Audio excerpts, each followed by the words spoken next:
நம்முடைய கர்த்தராகிய இயேசு கிறிஸ்துவின் இனிய நாமத்திலே அடியேன் உங்களை வாழ்த்துகிறேன். கிறிஸ்துவுக்குள் அருமையானவர்களே, பொதுவாக இன்றைக்கு ஒரு தர்க்கத்துக்குரிய காரியமாக காணப்படுகிறது, ஆதாம் முதல் மனிதனா இல்லையா, ஆதாமுக்கு முன்னர் மனிதர்கள் இருந்தார்களா இல்லையா, தேவனாகிய கர்த்தர் சகலத்தையும் உருவாக்கினவர் முதலாவது சிருஷ்டித்த மனிதன் ஆதாமா, இல்லை என்றால் ஆதாமுக்கு முன் மனிதர்கள் இருந்தார்களா? இது ஒரு கேள்விக்குறியான ஒரு காரியமாக காணப்படுகிறது. வேதாகமத்திலே எந்த பொருளும் வெளிப்படையாக காணப்படுகிறதில்லை.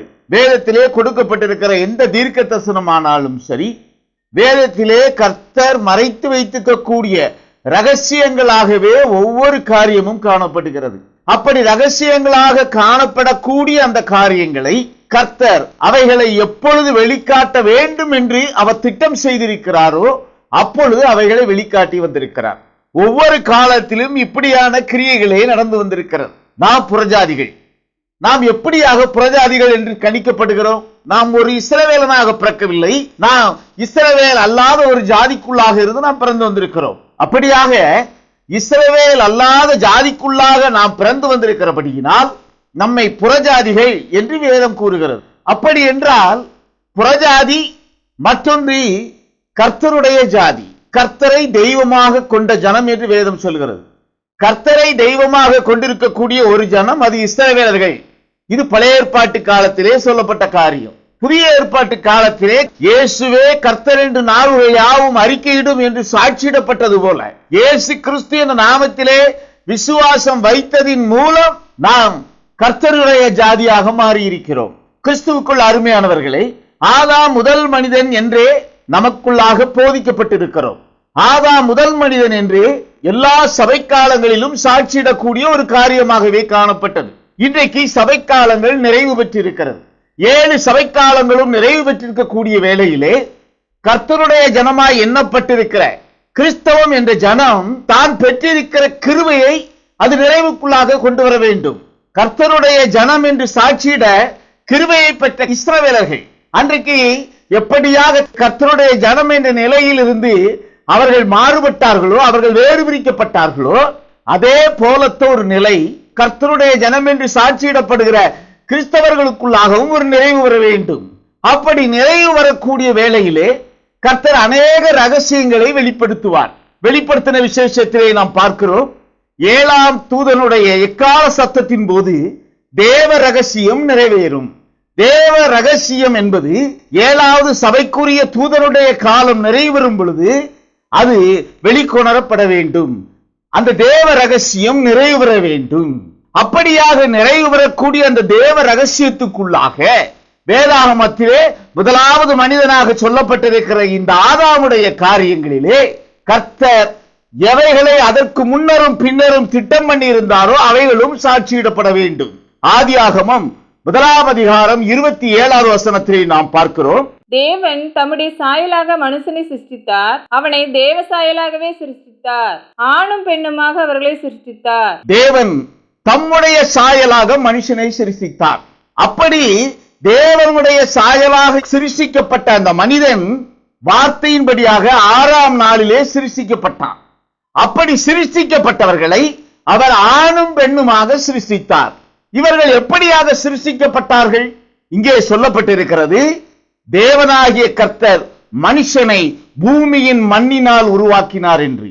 ஆதியாகமம் 2ஆம் அதிகாரம் 7வது வசனத்திலே நாம் இவைகளை பார்க்கிறோம். தேவனாகிய கர்த்தர் மனுஷனை பூமியின் மண்ணினாலே உருவாக்கி ஜீவசுவாசத்தை அவன் நாசியிலே ஊதினார், மனுஷன் ஜீவாத்மாவானான்.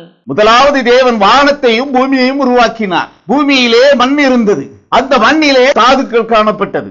இந்த தாதுக்கள் மண்ணிலிருந்து உருவாக்கப்பட்ட மனிதனிடத்திலும் காணப்படுகிறது.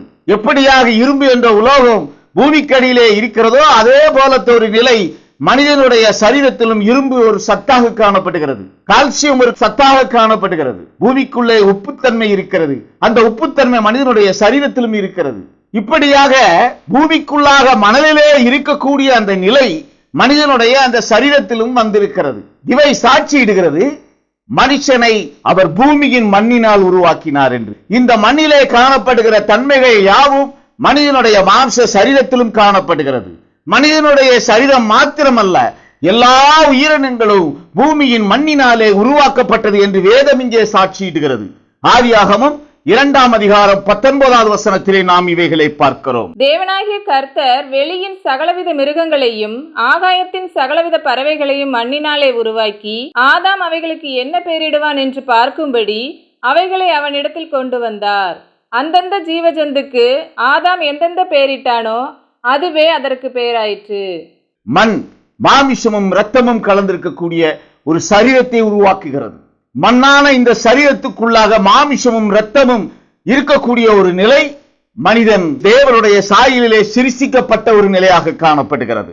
மண்ணிலிருந்து உருவாக்கப்பட்ட இந்த சரீரம் மாமிசமும் இரத்தமும் கொண்டதாக காணப்படுகிறது. இப்படி மாமிசமும் இரத்தமும் கொண்டதான இந்த சரீரம் தேவனுடைய ராஜ்யத்தை சுதந்திரிப்பதில்லை என்று வேதம் சாட்சியிடுகிறது. மண்ணிலிருந்து உருவாக்கப்பட்ட இந்த சரீரம், மண்ணிலிருந்து உருவாக்கப்பட்ட இந்த மாம்சமும் இரத்தமும் கலந்திருக்கக்கூடிய தேவ சாயலிலே உருவாக்கப்பட்டிருக்கிற இந்த மனுஷன் தேவனுடைய ராஜ்யத்திலே இந்த சரீரத்தோடு செல்வதில்லை. மண் இது பூமியிலிருந்து உருவாக்கப்பட்டது. வேதம் சாட்சியிடுகிறது, வானத்தையும் பூமியை உருவாக்கின போது பிதாவுக்கு கட்டளையிடப்பட்டிருக்கிற நாமம், அனுப்பப்பட்ட வார்த்தைக்கு கட்டளையிடப்பட்டிருக்கிற நாமம் தேவன். ஆதியிலே தேவனால் வானமும் பூமியும் சிருஷ்டிக்கப்பட்டது. தேவனால் 6 நாட்களிலும் கிரியைகள் நிறைவேற்றப்பட்டு அவர் 7ஆம் நாள் ஓய்ந்திருந்தார். இதை வேதம் சாட்சியிடுகிறது. இங்கே சொல்லப்பட்டிருக்கிற ஒரு காரியம், மண்ணான இந்த சரீரம், மாமிசமும் இரத்தமும் கலந்த இந்த சரீரம் பரலோக ராஜ்யத்திற்குள்ளாக பிரவேசிப்பதில்லை. பரலோக ராஜ்யத்துக்குள்ளாக பிரவேசிப்பதற்காக மண்ணிற்கு அப்பாற்பட்ட, பூமிக்கு அப்பாற்பட்டு இருக்கக்கூடிய ஒரு சரீரம், அது அழியாமையின் சரீரமாக, அது அந்த நித்திய ஜீவனை சுதந்திரிக்கக்கூடிய ஒரு சரீரமாக காணப்படுகிறது.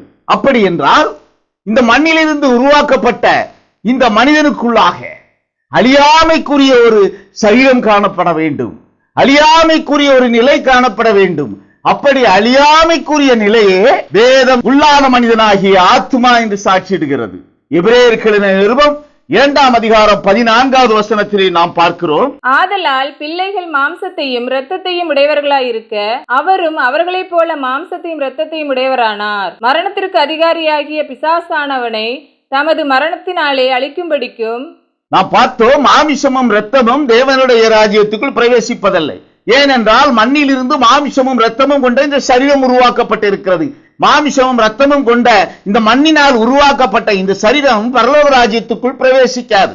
அப்படி என்றால் இந்த மண்ணிலிருந்து உருவாக்கப்பட்ட இந்த மாமிசமும் இரத்தமும் கலந்த இந்த சரீரமானது மண்ணுக்குள்ளாக அனுப்பப்பட வேண்டும். அது மண்ணிலிருந்து உருவாக்கப்பட்டது, அது மீண்டும் மண்ணுக்குள்ளாக சென்று விடுகிறது. அதற்கு இந்த மாமிசமும் இரத்தமும் கொண்டிருக்கக்கூடிய இந்த சரீரத்துக்கு மரணம் என்ற ஒரு நிலை காணப்படுகிறது. இந்த மாமிசமும் இரத்தமும் கொண்டிருக்கக்கூடிய இந்த சரீரம் மரணத்துக்குள்ளாக வேண்டும், அது முடிவுக்குள்ளாக வர வேண்டும்.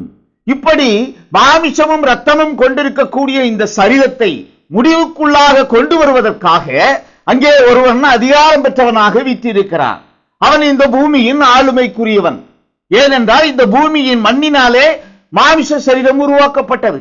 அப்படி மாமிசமும் இரத்தமும் கொண்டிருக்கக்கூடிய இந்த மாமிச சரீரம் பூமியின் அதிகாரத்துக்குள்ளவனுடைய ஆளுகைக்கு உட்பட்டு வருகிறது. இந்த பூமியின் ஆளுகையும் அதிகாரமும் காப்பாற்றுவதற்காக அபிஷேகம் பண்ணப்பட்ட கேருபீடம் ஒப்புக் கொடுக்கப்பட்டிருக்கிறது. எசேக்கியேல் 28ஆம் அதிகாரம் 14வது வசனத்திலே நாம் இவைகளை பார்க்கிறோம். நீ காப்பாற்றுகிறதற்காக அபிஷேகம் பண்ணப்பட்ட கேரு, தேவனுடைய பரிசுத்த பர்வதத்தில் உன்னை வைத்தேன், அக்னிமயமான கற்களின் நடுவிலே உலாவினாய். காப்பாற்றுவதற்காக அபிஷேகம் பண்ணப்பட்டவன், இப்படி காப்பாற்றுவதற்காக அபிஷேகம் பண்ணப்பட்டவன் இந்த பூமியின் மண்ணினால் உருவாக்கப்பட்ட அந்த சரீரத்தை முடிவுக்குள்ளாக கொண்டு வரக்கூடிய ஒரு நிலைக்குள்ளே அது கொண்டு வருகிறது. ஏனென்றால் இந்த ஆளுமை பூமியை காப்பாற்றுவதற்காக அபிஷேகம் பண்ணப்பட்டவனிடம் ஒப்புக் கொடுக்கப்பட்டு இருக்கிறது. இப்படி ஆளுமைக்குள்ளாக அவன் பெற்றிருக்கிற இந்த அதிகாரம் மண்ணுக்குரிய காரியமாக காணப்படுகிறது. ஏனென்றால் அவன் சபிக்கப்பட்டவனாக மண் மீது தனுப்பப்பட்டான். அதற்கு முன்னரும் அவனுடைய கிரியைகள், அவன் வானத்திலே ஆகாய மண்டலத்திலே பரலோக ராஜ்யத்திலே கர்த்தருக்கு நிகராக தானும் உயர்த்தப்படக்கூடிய ஒரு நிலைக்குள்ளாக வந்த காரணத்தினால் அவன் இந்த பூமிக்கு தள்ளப்பட்டான். அவனோடு சேர்ந்து கிரியைகளை செய்த தூதர் சேனைகளும் இங்கே தள்ளப்பட்டார்கள். இவர்கள் இந்த பூமிக்குரிய அதிகாரத்திலே இத்தகைய கிரியைகளை செய்வதற்காக ஒப்புக் கொடுக்கப்பட்டார்கள். மாமிசத்துக்கும் இரத்தத்துக்கும் மரணத்தை கொடுக்க வேண்டும் என்பது அந்த பிசாசு என்று சொல்லப்படக்கூடிய அந்த தேவத்துவத்தின் ஆளுமையினால் அபிஷேகம் பண்ணப்பட்டவரிடம் கொடுக்கப்பட்டிருக்கிறது. தேவன் 6ஆம் நாளிலே மனுஷனை தம்முடைய சாயலாக மண்ணிலிருந்து ஆணும் பெண்ணுமாக உருவாக்கினார். அப்படி ஆணும் பெண்ணுமாக உருவாக்கப்பட்ட அந்த கிரியைகள் யாவற்றையும் அவர் நிறைவேற்றிவிட்டு அவர் 7ஆம் நாள் ஓய்ந்திருந்தார். அவர் 7ஆம் நாள் ஓய்ந்திருந்த அந்த வேளையிலே அவரால் சிருஷ்டிக்கப்பட்ட, அவர் மண்ணிலிருந்து உருவாக்கின ஆணும் பெண்ணுமாக கலந்து உருவாக்கின அந்த மனிதர்கள் மனலத்தனையா பெருகக்கூடிய நிலைக்குள்ளாக வந்தார்கள். அப்படி பெருகி இருக்கக்கூடிய அந்த ஜனங்களுக்குள்ளாக ஆதாம் என்ற மாமிச சரீரம் அவனுடைய முற்பிதாக்களுடைய சந்ததியிலே மண்ணிலிருந்து உருவாக்கப்பட்ட ஒரு சரீரமாக வருகிறார். ஆதாமுடைய பெற்றோர் மண்ணிலிருந்து தேவன் உருவாக்கின 6ஆம் நாளுக்குள்ளே சிருஷ்டிக்கப்பட்ட அந்த மனிதனுடைய சந்ததியிலே வருகிறவனாக இருக்கிறான். அப்படி என்றால் ஆதாமுக்கு முன் தேவன் மனுஷனை உருவாக்கினார். அப்படி உருவாக்கப்பட்ட அந்த மனுஷர்கள் ஆணும் பெண்ணுமாக உருவாக்கப்பட்டார்கள். இவைகள் வேதாகமத்திலே அநேக இடத்திலே சாட்சியிடப்பட்டிருக்கிறது. இயேசு கிறிஸ்துவும் ஆதியிலே தேவன் வானத்தையும் பூமியை உருவாக்கிற பின் தேவன் மனுஷனை சிருஷ்டிக்க போது அவரை ஆணும் பெண்ணுமாக சிருஷ்டித்தார் என்று சாட்சியிடுகிறார். ஆதாமுக்கு முன் வரையிலும் இருந்த அந்த மனிதனுக்குள்ளாக மண்ணுக்குரிய சாயலுக்குரிய சரீரம் மாத்திரம் இருந்தது. அவனுக்குள்ளாக ஆவிக்குரிய சரீரம் காணப்படவில்லை. இங்கே ஆவிக்குரிய சரீரம் கொண்டவனாக ஆதாம் சிருஷ்டிக்கப்படுகிறார். மண்ணான சரீரம் கொண்டவர்கள் 6ஆம் நாளிலே சிருஷ்டிக்கப்பட்டவர்கள். ஆதாமினுடைய பெற்றோரும் மண்ணான சரீரம் கொண்டவர்கள். அப்படி மண்ணான சரீரம் கொண்டவர்களுக்குள்ளாக பிறந்த ஆதாம் என்ற ஒரு மனிதன் வேறு பிரிக்கப்படுகிறார். மனிதன் மற்ற ஜீவராசிகளைப் போல ஆதாமுக்கு முன் மண்ணுக்குரியவர்களாகவே காணப்பட்டார்கள். அப்படி மண்ணுக்குரியவர்களாக காணப்பட்டவர்களுக்குள் இருந்து ஆதாம் வேறு பிரிக்கப்பட்ட நிகழ்வு அங்கே வேதம் சாட்சியிடுகிறது. அவனுக்குள்ளாக ஜீவ சுவாசத்தை ஊதினார் என்று ஆதியாகமம் 2ஆம் அதிகாரம் 7வது வசனத்திலே நாம் பார்க்கிறோம். தேவனாகிய கர்த்தர் மனுஷனை பூமியின் மண்ணினாலே உருவாக்கி ஜீவ சுவாசத்தை அவன் நாசியிலே ஊதினார். மனுஷன் ஜீவாத்மாவானான். தேவனாகிய கர்த்தர் அவனுக்குள்ளாக ஜீவ சுவாசத்தை ஊதும் போது அவனுக்குள்ளாக அழியாமை என்ற ஒரு சரீரம் உருவானது. மண்ணால் உருவாக்கப்பட்ட அந்த மாம்ச சரீரத்துக்குள்ளாக அழியாமைக்குரிய ஒரு சரீரம் உருவாகிறது. அப்படி அழியாமைக்குரிய சரீரத்தை பெற்ற முதல் மனிதன் ஆதாம். ஆதாம் மண்ணான சரீரம் கொண்ட மற்றவர்களிடத்திலிருந்து வேறு பிரிக்கப்பட்டார். அப்படி மண்ணான சரீரம் கொண்டிருந்த மற்ற ஜனங்களுக்குள்ளாக இருந்து வேறு பிரிக்கப்பட்டவன் அவனை குடியமர்த்துவதற்காக ஒரு தோட்டத்தை உருவாக்குகிறார். அந்த தோட்டம் ஏதேன் தோட்டம். நாம் மண்ணென்று அவர் நினைவு கூறுகிறார் என்று சங்கீதக்காரன் சாட்சியிடுகிறார். சங்கீதம் 103:14. நம்முடைய உருவம் இன்னதென்று அவர் அறிவார், நாம் மண்ணென்று நினைவு கூறுகிறார். நம்முடைய மாம்ச சரீரம் மண்ணான சரீரமாக இருக்கிறது. ஆதாமுக்கு முன்னர் வரையிலும் மனிதன் அந்த மண்ணான சரீரத்தோடு தன்னுடைய கிரியைகளை நிறைவேற்றிக் கொண்டிருந்தான். அதற்கு பின்னாக இருக்கக்கூடிய எந்த நிலையும் அவனிடத்திலே காணப்படவில்லை. ஆனால் ஆதாம் கர்த்தருடைய ஸ்பரிசத்தினால் தனக்குள்ளாக உள்ளான மனுஷனை பெற்றுக் கொண்டான். கர்த்தருடைய ஸ்பரிசத்தினால் உள்ளான மனிதனை பெற்றுக்கொண்ட முதல் மனிதன் ஆதாம். கர்த்தருடைய ஸ்பரிசம் அல்லாதபடிக்கு மண்ணினால் ஆணும் பெண்ணுமாக சிருஷ்டிக்கப்பட்ட மனிதர்கள் 6ஆம் நாளிலே சிருஷ்டிக்கப்பட்ட மனிதர்களாக காணப்பட்டார்கள். ஆதாம் சிருஷ்டிக்கப்படுவதற்கு பல ஆயிரம் ஆண்டுகளுக்கு முன்பாகவே இந்த கிரியைகள் யாவும் நிறைவேறி இருக்கிறது. மண்ணினால் தேவன் 6ஆம் நாள் என்று சாட்சியிடக்கூடிய அந்த நாளிலே உருவான மனிதர்கள் ஆணும் பெண்ணுமாக உருவாக்கப்பட்டார்கள். அப்படி ஆணும் பெண்ணுமாக உருவாக்கப்பட்டவர்களுக்குள்ளாக அழியாமைக்குரிய சரீரம் இல்லை, அது அழிவுக்குரிய மண்ணுக்குரிய சரீரமாக இருந்தது. ஆனால் அப்படி மண்ணுக்குரிய சரீரமாக இருந்த ஆதாம் அங்கே மண்ணுக்குரிய மற்றவர்களிடத்திலிருந்து வேறு பிரிக்கப்படுகிறான். ஆதாமுடைய சந்ததி ஜீவன் என்ற ஆத்மா கொண்ட சந்ததியாக இந்த பூமியிலே வேறு பிரிக்கப்பட்டது. 2 சரீரமாக இவைகள் ஒரு மாம்ச சரீரத்துக்குள்ளாக செயல்படக்கூடிய ஒரு நிலையை அப்போஸ்தலனாகிய பவுல் இங்கே சாட்சியிடுகிறார். 1 கொரிந்தியர் 15ஆம் அதிகாரம் 46வது வசனத்திலே நாம் பார்க்கிறோம். ஆகிலும் ஆவிக்குரிய சரீரம் முந்தினதல்ல, ஜென்ம சரீரமே முந்தினது, ஆவிக்குரிய சரீரம் பிந்தினது. ஜென்ம சரீரம் அது மண்ணான சரீரம், அது மாமிசமும் இரத்தமும் கொண்ட சரீரம். அந்த ஜென்ம சரீரம் முந்தினது, ஆவிக்குரிய சரீரம் அது பிந்தினது. ஆவிக்குரிய சரீரம் கொண்ட முதல் மனிதன் ஆதாம். மண்ணின் சாயலை கொண்ட மாமிசமும் இரத்தமும் கொண்ட சரீரத்தை கொண்ட முதல் மனிதன் ஆதாம் அல்ல. ஆதாம் ஆவிக்குரிய சரீரத்தை பெற்ற முதல் மனிதன். ஆவிக்குரிய சரீரம் அது கர்த்தத்துவம் என்று சாட்சியிடப்படுகிறது. மாமிசம் மண்ணிலிருந்து உருவாக்கப்பட்ட இந்த சரீரம் தேவத்துவம் என்று சாட்சியிடப்படுகிறது. ஏனென்றால் தேவன் வானத்தையும் பூமியையும் உருவாக்கினார். தேவன் 6 நாளிலும் சிருஷ்டிப்புக்குரிய கிரியைகளை செய்தார். தேவன் 7ஆம் நாள் ஓய்ந்திருந்தார். 7ஆம் நாள் அவர் ஓய்ந்திருந்த பிறகு அவர் ஆவிக்குரிய சரீரத்தை கொடுக்கக்கூடிய ஒரு நிலையினை ஆதாமுக்கு கட்டளையிட்டார். ஏனென்றால் ஆதாமுக்குள்ளாக தன்னுடைய சுவாசத்தை அவர் ஊதினார். அங்கே கர்த்தத்துவம் ஆரம்பமானது. சிருஷ்டிக்கப்பட்ட வரலாறுகளை சொல்லக்கூடிய அதிகாரம் ஆதியாகமம் 1வது அதிகாரத்திலே மாத்திரம் சொல்லப்பட்டிருக்கிறது. பின்னர் நிகழக்கூடிய நிகழ்வுகள் யாவும் கர்த்தத்துவத்தின் ஆளுமையை குறித்து சொல்லப்பட்டிருக்கிறது. கர்த்தத்துவத்தின் கிரியைகளை பற்றி சொல்லப்பட்டிருக்கிறது. தேவத்துவத்திலே உருவாக்கப்பட்ட மனிதர்கள் இருந்தார்கள். அப்படி தேவத்துவத்துக்குள்ளாக உருவாக்கப்பட்ட அந்த மண்ணென்ற சரீரம் கொண்டவன் ஆவியின் சரீரம் பெற்றுக் கொள்ளவனாக மாறின அந்த கிரியைகளை கர்த்தத்துவம் என்று சாட்சியிடப்படுகிறது. அப்படி கர்த்தத்துவத்துக்குள்ளாக முதலாவது கர்த்தரால் உருவாக்கப்பட்டவன் மண்ணுக்குரிய சரீரத்துக்குள்ளாக இருந்து ஆவிக்குரிய சரீரத்தை பெற்றவனாக உருவாக்கப்பட்ட முதல் மனிதன் ஆதாம்.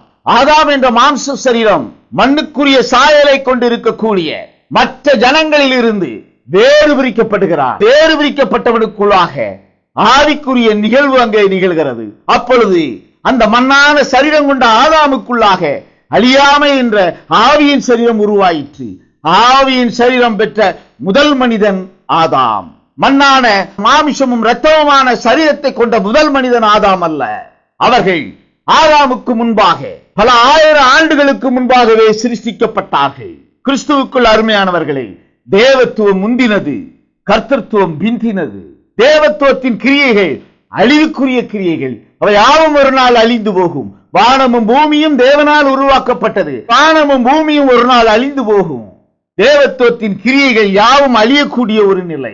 ஆனால் கர்த்தத்துவத்தின் கிரியைகள் அழிவில்லாத ஒரு நிலை. ஆதாமுடைய பெற்றோர்கள் மண்ணான மற்றவர்களோடு இருந்தார்கள். அவர்கள் வயல்வெளியை உருவாக்கி இருந்தார்கள். அவர்கள் உணவுக்காக அந்த வயல்வெளிகள் யாவும் உருவாக்கப்பட்டது. அப்படி உருவாக்கப்பட்ட அந்த வயல்வெளிகளிலே காயினும் ஆபேலும் இருந்தார்கள் என்று இங்கே வேதம் சாட்சியிடுகிறது. ஆதியாகமம் 4ஆம் அதிகாரம் 8வது வசனத்திலே நாம் இதை பார்க்கிறோம். காயின் தன் சகோதரனாகிய ஆபேலோடே பேசினான். அவர்கள் வயல்வெளியில் இருக்கும் சமயத்தில் காயின் தன் சகோதரனாகிய ஆபேலுக்கு விரோதமாய் எழும்பி அவனை கொலை செய்தான். ஆதாம், ஏவாள், காயின், ஆபேல் இவர்கள் 4 ஒரு வயல்வெளி உருவாக்கப்பட வேண்டியது இல்லை. ஆதாம் பிரித்தெடுக்கப்படுவதற்கு முன்பாக காணப்பட்ட எல்லா ஜனங்களுக்கும் ஆகாரம் கொடுப்பதற்காக வயல்வெளிகள் உருவாக்கப்பட்டது. வயல்வெளிகள் மண்ணான சரீரம் கொண்ட மற்றவர்களால் உருவாக்கப்பட்டிருந்தது. அப்படி மண்ணான சரீரம் கொண்ட மற்றவர்களால் உருவாக்கப்பட்ட அந்த வயல்வெளிக்குள்ளாக காயினும் ஆபேலும் இருந்தார்கள் என்று வேதம் சாட்சியிடுகிறது. கிறிஸ்துவுக்குள் அருமையானவர்களே, ஆனால் இந்த வயல்வெளிக்குள்ளாக, இந்த பூமிக்குள்ளாக தங்களுடைய கிரியைகளை செய்து கொண்டிருந்த மண்ணான சரீரம் கொண்டவர்கள் மத்தியில் இருந்து ஆதாம் பிரித்தெடுக்கப்பட்டு ஏதேன் என்ற தோட்டத்திலே, கர்த்தருடைய தோட்டத்திலே வைக்கப்பட்டான். ஆனால் அவனுடைய கிரியைகள் மாறுபாடான கிரியைகளாய் அமைந்தபடியினால் அவனை கர்த்தர் அந்த நிலையிலிருந்து, அவர் உருவாக்கின அந்த தோட்டத்தில் இருந்து மீண்டுமாக இந்த பூமிக்கு தள்ளினார்.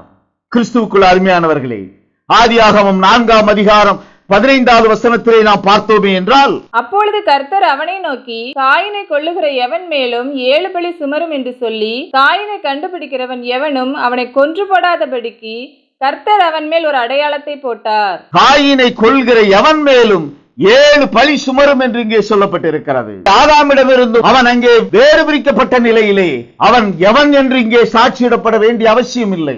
கர்த்தர் எவன் என்று சாட்சியிடுகிறார். மண்ணின் சாயலுக்கு மண்ணுக்குரிய சரீரத்தை கொண்டிருந்த, அழிவுக்குரிய சரீரத்தை கொண்டிருந்த மற்ற ஜனங்களும் காயினுக்கு எதிராக தன்னுடைய கிரியைகளை செய்யாதபடிக்கு காயின் காக்கப்பட்டவனாக, முத்திரிக்கப்பட்டவனாக காணப்பட்டான். காயினை கொல்லுகிற எவன் என்று இங்கே சாட்சியிடப்படுகிறது. இங்கே கொலை செய்தவின் ஆதாமிடத்தில் இருந்து காயின் தனியாக வருகிறான். கிறிஸ்துவுக்குள் அருமையானவர்களே, ஆபேலை கொலை செய்த பின் காயின் நோத் என்னும் தேசத்திலே போய் குடியிருந்தான் என்று வேதம் சொல்லுகிறது. ஆதியாகமம் 4ஆம் அதிகாரம் 16வது வசனத்திலே நாம் இவைகளை பார்க்கிறோம். அப்படியே காயின் கர்த்தருடைய சந்நிதியை விட்டு புறப்பட்டு ஏதேனுக்கு கிழக்கான நோத் என்னும் தேசத்தில் குடியிருந்தான். காயின் குடியிருந்த தேசம் நோத் என்னும் தேசம். ஒருவன் குடியிருக்கும் போது அது தேசம் என்று அழைக்கப்படுகிறதில்லை. மண்ணான சரீரம் கொண்டிருந்த, அழிவுக்குரிய சரீரத்தை கொண்டிருந்த, மாம்ச ரத்தத்தை சரீரத்தை கொண்டிருந்தவர்கள் அந்த தேசத்திலே அநேகர் இருந்தார்கள். அப்படி இருக்கக்கூடிய நோத் என்னும் தேசத்துக்குள்ளாக காயின் சென்று அங்கே குடியிருந்தான். அங்கே பெண் கொண்டான். தாயின் தனியாக வந்தவன் அங்கே மனைவியை அறிகிறான்.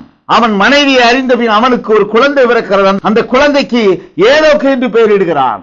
காயின் தன்னுடைய மகனின் பெயரினால் ஒரு பட்டணத்தை உருவாக்கினான். இருப்பது 3 பேர், காயினும் காயினுடைய மனைவியும் காயினுடைய குமாரனாகிய ஏனோக்கும். இந்த மூவருக்குமாக ஒரு பட்டணம் உருவாக்கப்படுவதில்லை. அந்த பட்டணம் என்பது அநேக ஜனங்களை கொண்டிருக்கக்கூடிய ஒரு பகுதி. அநேக ஜனங்களை கொண்டிருக்கக்கூடிய ஒரு பகுதி 3 பேருக்காக உருவாக்கப்படுவதில்லை. கிறிஸ்துவுக்குள் அருமையானவர்களே, அநேக மண்ணுக்குரியவர்களாக இருந்தார்கள். அநேக மாமிச சரீரத்தை கொண்டவர்களாக இருந்தார்கள். ஆனால் அவர்களுக்குள்ளாக கர்த்தருக்கு பலியிடுவதற்காக 2 மாத்திரம் சென்றார்கள். அழிவில்லாத சரீரத்தை பெற்றிருக்கக்கூடிய ஆதாமுடைய சந்ததியிலே வந்தவன் அங்கே ஆவியின் சரீரம் பெற்றுள்ளவனாக காணப்படுகிறார். அப்படி ஆவியின் சரீரம் பெற்றிருந்தவர்கள் பலியிடச் சென்றார்கள். கர்த்தருக்கு பலியிடுவதற்காக ஒருவன் தன் விளைநிலத்தில் இருந்து பொருட்களை எடுத்துச் சென்றார். ஒருவன் தன் மந்தையில் இருந்து ஆடு எடுத்துச் சென்றார். கிறிஸ்துவுக்குள் அருமையானவர்களே, அநேகர் இருந்த இடத்திலே கர்த்தருக்கென்று காணிக்கையை செலுத்த சென்றவர்கள் 2. ஏனென்றால் ஆவியின் சரீரம் பெற்றிருந்தவர்கள் கர்த்தருக்கு பலியிடுவதற்காக, கர்த்தருக்கு காணிக்கையை செலுத்துவதற்காக கர்த்தருடைய சமூகத்திலே அங்கீகரிக்கப்பட்டவர்கள். கர்த்தருக்கு பலியிட சென்ற 2 ஒருவனுடைய பலி அங்கீகரிக்கப்பட்டது, ஒருவனுடைய காணிக்கை அங்கீகரிக்கப்பட்டது, ஒருவனுடைய காணிக்கை அங்கீகரிக்கப்படவில்லை. காயினுடைய பலி அங்கே அங்கீகரிக்கப்படவில்லை. அவன் ஆக்கினைக்குரியவனாக தீர்க்கப்படுகிறார். ஆவியின் சரீரம் கொண்டிருக்கிறவனுக்கே ஆக்கினையும் நியாய தீர்ப்பும். மண்ணான சரீரம் கொண்டிருக்கிறவன் இந்த மண்ணுக்குரிய கிரியைகளை நிறைவேற்றி இந்த மண்ணோடு மண்ணாகி சென்று விடுவான். எபிரேயருக்கு எழுதின நிருபம் 11ஆம் அதிகாரம் 4வது வசனத்திலே நாம் பார்க்கிறோம். விசுவாசத்தினாலே ஆபேல் காயினுடைய பலியிலும் மேன்மையான பலியை தேவனுக்கு செலுத்தினான். அதனாலே அவன் நீதிமான் என்று சாட்சி பெற்றான். அவனுடைய காணிக்கைகளை குறித்து தேவனே சாட்சி கொடுத்தார். அவன் மரித்தும் இன்னும் பேசுகிறான். ஆபேல் மரித்தும் இன்னும் பேசுகிறான். ஆபேலுடைய மாம்ச சரீரம் காயினால் கொலை செய்யப்பட்டது. ஆனால் அவனுக்குள்ளாக இருந்த அழியாமையின் சரீரம், ஆவிக்குரிய சரீரம், அது இன்றமும் ஜீவிக்கிறதாக காணப்படுகிறது. அது நியாய தீர்ப்பு நாளிலே தன்னுடைய கிரியைகளுக்கு உட்படுத்தி நித்திய காலமாய் அழியாத பரலோக ராஜ்யத்திலே அது கர்த்தருடைய சமூகத்திலே சாட்சிடுகிறதாக காணப்படும். கிறிஸ்துவுக்குள் அருமையானவர்களே, ஆபேலினுடைய மண்ணுக்கொத்த சரீரம் மரித்தது. அது மண்ணோடு மண்ணானது. ஆபேல் பெற்றிருந்த ஆவியின் சரீரம் அது இன்னமும் ஜீவிக்கிறதாக இருக்கிறது. ஆபேல் மரித்து இன்றும் பேசுகிறான். மாமிசம் மரித்த பின்னும் பேசும் சரீரம் கொண்டவர்களுக்காக எழுதப்பட்டதே வேதாகமம். வேதாகமம் ஆவியின் சரீரம் கொண்டவன் எப்படியாக உருவாக்கப்பட்டான் என்றும், எப்படியாக வேறு பிரிக்கப்பட்டான் என்றும், எப்படியாக வழிநடத்தப்பட்டான் என்றும் சாட்சியிடக்கூடிய ஒரு சாட்சியின் புத்தகம். இது ஒரு வரலாற்று புத்தகம். இந்த வரலாறு ஆவியின் சரீரம் கொண்டிருக்கிறவர்களை மாத்திரம் வேறு பிரித்து காட்டக்கூடிய வரலாற்று புத்தகம். இந்த புத்தகம் ஆவியின் சரீரம் கொண்டிருக்கிறவன் எப்படியான கிரியைகளை செய்ய வேண்டும், அவன் எப்படியான காலங்களிலே எப்படியான கிரியைகளை செய்ய வேண்டும் என்று தீர்க்க தரிசனமாக எழுதப்பட்டிருக்கிற தீர்க்க தரிசன புத்தகம். மண்ணான மாம்ச சரீரத்துக்காக எழுதப்பட்டிருக்கிற, அழிவுக்குரிய காரியத்துக்காக சொல்லப்பட்டிருக்கிற புத்தகம் இது அல்ல. இது ஜீவ புத்தகம். இந்த ஜீவ புத்தகமானது ஜீவனுக்குரியவன் எப்படியாக நடத்தப்பட்டான், ஜீவனுக்குரியவன் எப்படியாக வேறு பிரிக்கப்பட்டான், ஜீவனுக்குரியவன் எப்படியாக நடக்க வேண்டும் என்பதற்கு சாட்சியிடக்கூடிய பிரமாண புத்தகமாகவும் இது காணப்படுகிறது. கிறிஸ்துவுக்குள் அருமையானவர்களே, இது ஒரு வரலாற்று புத்தகம். இந்த வரலாறு ஆதாமிலிருந்து தான் ஆரம்பமாகிறது. அதற்கு முன்னர் இருந்த காரியங்கள் ஜீவன் அல்லாத இருக்கக்கூடிய கிரியைகளுக்குரிய காரியங்கள். தேவன் சகலத்தையும் உருவாக்கினார். அவரால் உருவாக்கப்பட்டதே வானமும் பூமியும். அவரால் சிருஷ்டிக்கப்பட்டதே இதில் உள்ள யாவும்.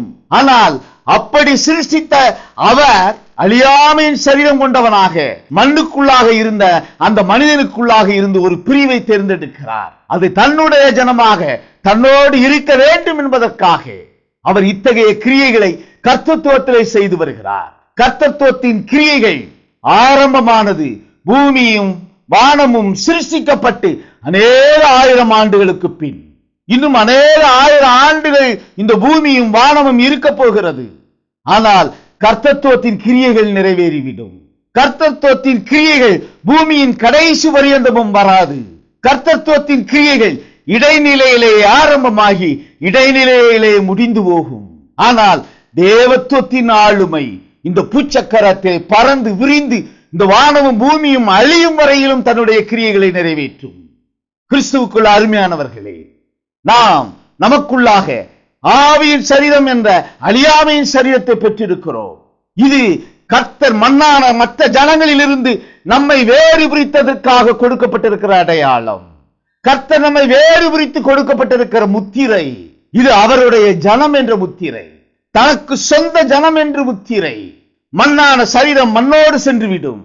ஆனால் மண்ணான சரீரத்தில் இருந்து வேறு பிரிக்கப்பட்டவன் தனக்குள்ளாக பெற்றிருக்கிற ஆவியின் சரீரத்தை அவருடைய ராஜ்யத்திலே நித்திய காலமாய் அவரோடு இருப்பதற்காக அது கொடுக்கப்பட்டிருக்கிற மிகப்பெரிய கிருபையாகும். அந்த கிருபையை பெற்றிருக்கிற நாம் கிறிஸ்தவர்களாகிய நாம் இன்றைக்கு நாம் பெற்றிருக்கக்கூடிய இந்த ஆவியின் சரீரத்தை இழந்து போகக்கூடிய ஒரு நிலைக்குள்ளாக சென்று கொண்டிருக்கிறோம்.